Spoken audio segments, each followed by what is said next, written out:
Ya, Anda kembali di Apa Kabar di Syabala, pemirsa. Kami masih melanjutkan diskusi kami bagaimana kemudian perilaku yang dilakukan oleh setingkat Kapolres, ini adalah Kapolres Garda nonaktif dengan tingkat kejahatan yang luar biasa. Asusila, kemudian pornografi, Undang-Undang ITE juga, bagaimana kemudian juga melakukan berbagai tindakan asusila yang ada hingga kemudian menjerat dirinya hingga saat ini bisa dikatakan ini sebagai titik terendah dari kepolisian.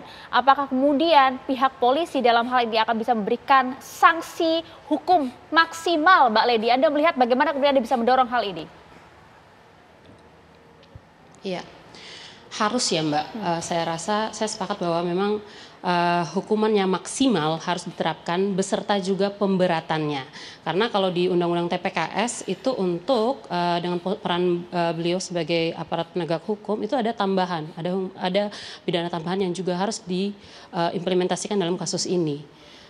Kemudian saya juga sebenarnya ingin menyambung tadi apa yang disampaikan oleh Pak Arief jika berkenan Mbak, dan juga Pak Arianto. Iya, jadi memang tadi Pak Arianto juga bilang bahwa pelaku ini adalah juga punya trauma dan lain sebagainya. Kemudian dari Pak Arianto juga bilang dia punya track record yang baik. Jadi saya akhirnya bertanya-tanya loh Mbak. Berarti sebenarnya mekanisme pemantauan untuk aparat hukumnya itu seperti apa? Bagaimana momen ini seharusnya jadi momen yang penting juga untuk Kapolri bisa mengevaluasi akuntabilitas aparat penegak hukumnya, kemudian juga kebijakan keselamatan anaknya juga seperti apa, bagaimana perspektif mereka yang memberikan yang juga harus ramah anak. Mungkin dari saya seperti itu sih Mbak. Itu dia pertanyaan besar tadi Mas Reza juga sempat sampaikan pertanyaan serupa Pak Arianto. Kenapa ini tidak bisa dideteksi sejak dini? Bagaimana kemudian ada berbagai tingkatan asesmen yang cukup ketat bukannya di Polri? Kalau asesmen ya, mentalitas itu sudah super ketat menurut saya. Ya. Begitu masuk sudah disaring, ada macam-macam, ada fisik, kesehatan, psikotes, mental ideologi, kemudian pengetahuan, dan kemudian integriti itu. Mau masuk Sespim, mau masuk Sespim, semua dites semua. Mau jadi Kapolres juga pakai asesmen lagi itu, suruh diskusi, kemudian kita menilai di luar sini ini pantas enggak.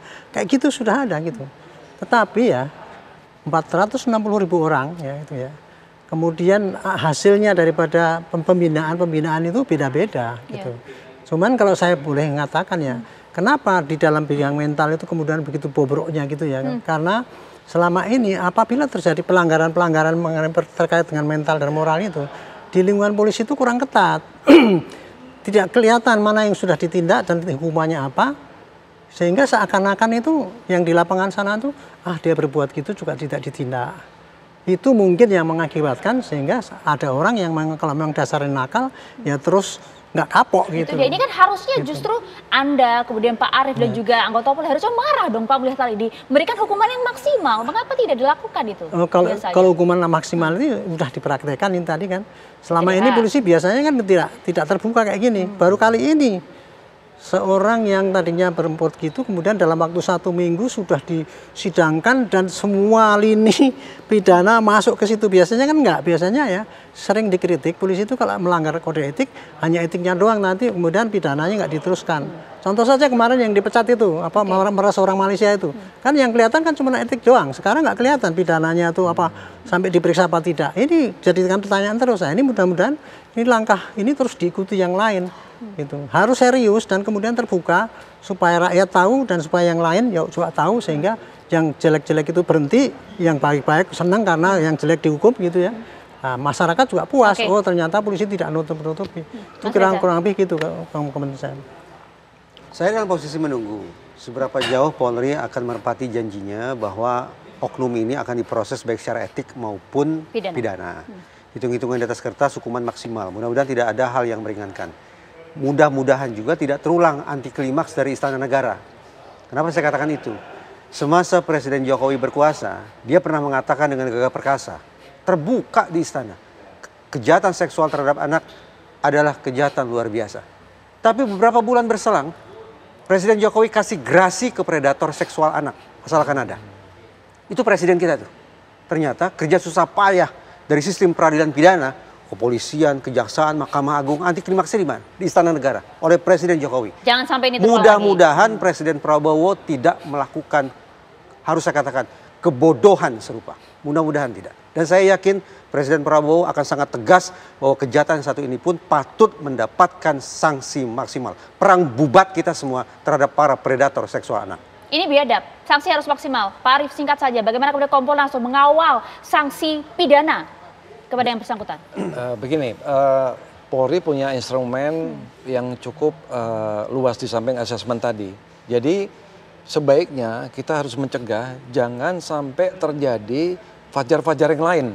Ini tetap harus diproses, kode etik, SUN akan dilaksanakan dan disusul dengan sanksi pidana maksimal kita harapkan, plus pemberatan yang seperti Mbak tadi. Yang kedua, narkoba Mbak.